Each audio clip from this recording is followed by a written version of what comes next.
We look at the back, those are the egg sacs. Dude! I was not kidding. Oh my god. So this might be... I'm holding in my hand a microscope that is waterproof, stomp-proof.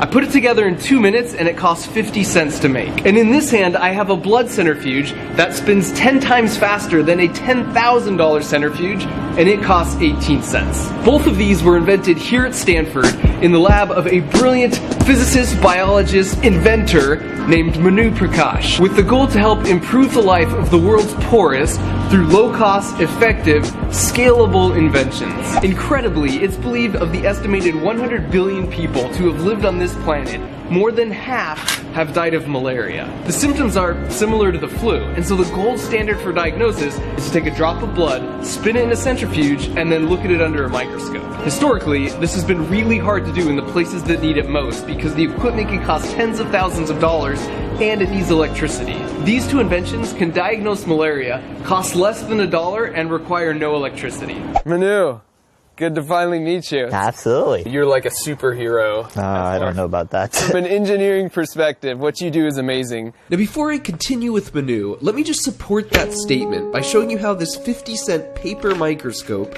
actually works. So it comes like this, and then you pop out the pieces of paper, and then follow the simple instructions like folding origami. The lens is actually a tiny sphere of glass embedded in this plastic. And you can put your slide in here, and then you look through that tiny glass sphere and it's magnified 140 times. You can even put your phone up to it and film and then capture video like this.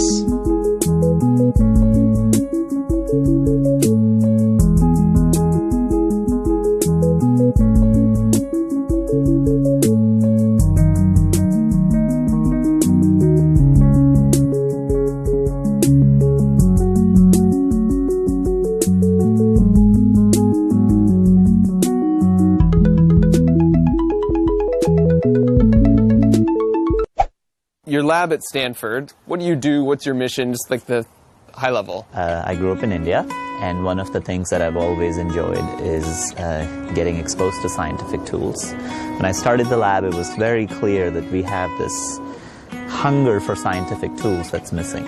And so we spend almost 50% of our time building and designing scientific tools under the umbrella of frugal science. It can't cost a ton of money because every zero that you add to a scientific equipment, probably hundreds and thousands and millions and billions of people cut off. I wanted to test drive this paper microscope, so we got a scoop of seemingly clear water from this pond, and there was one tiny white speck that didn't settle to the bottom of our bag. So Manu suggested we take a closer look. They can sense suction.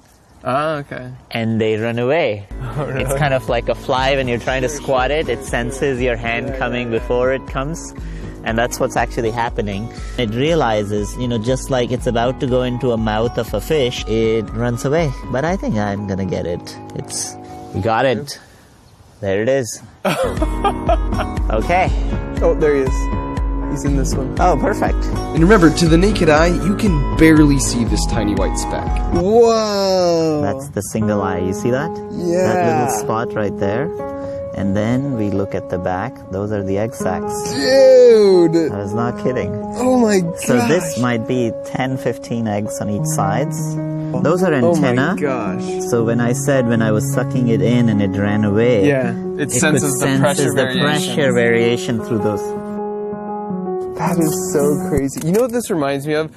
Like the first time I saw the stars with a telescope. Yeah. Right? So you can see the stars all the time. Yeah. And you see even pictures of the stars. But until you actually see it yourself in a telescope, it's just like something shifts inside you. Yeah. And I feel like we're doing the same thing, but just the other way. No, I think that's such a beautiful analogy. Okay, so with this 50-cent paper microscope, you can actually see any malaria in your blood. We generally think of blood as a red liquid, but it's actually full of particles like red blood cells, white blood cells, and platelets.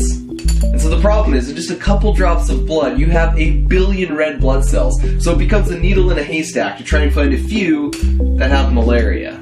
So that's where a centrifuge comes in. So you take some blood and you put it in a tube, and the particles will be all mixed up like this. But when you spin it around really fast for a couple minutes, the centrifugal force pushes all the heaviest particles to the outside, and they displace the less dense particles towards the middle. So when you stop, all the particles are neatly organized from the most dense at the edge to the least dense in the center. And since a malaria-infected red blood cell is slightly less dense than a healthy one, you'll always find it in between the healthy red blood cells and the clear plasma. All that's to say, centrifuges are really critical. So I went to the lab to talk to Manu's colleague Saad to see how they applied their frugal science philosophy to this typically really expensive piece of equipment. These are traditional centrifuges. These require electricity, and you can see how massive that is. Imagine if you had to carry this on your back if you're in a research-limited settings, you know, in India, for example, where I grew up. And so if you want to do this, you can't use something like this which costs thousands of dollars and requires electricity. And so while we were out there, we had a full scope, but you couldn't just take blood or urine or stool and do it. That became the bottleneck. And so the design problem statement that you come up with is, I want something probably less than $1, preferably made out of lightweight materials like paper, so it's easy to carry in your pocket. It should match the speeds of these devices. You think about different gears and mechanisms, and you go into your kitchen and your backyard and start thinking about toys. Toys are a great way. So we started looking at yo-yos, egg beaters, and others have thought about salad spinners. What we found in this Worldly Geek toy serendipitously is that it's one of the most efficient ways of converting your energy into rotational energy. And that was the aha moment. I see. Using strings as actuation in the middle rather than mechanical gears. Or I was just trying this out, and as soon as I saw that in 10 seconds, you kind of know in the back of your mind that this is something powerful, and you know, it transitions beyond a toy with something that has really important applications in global health. So let's recreate that moment. Yes. We're gonna take some blood and let's just spin it. We should take your blood. All right.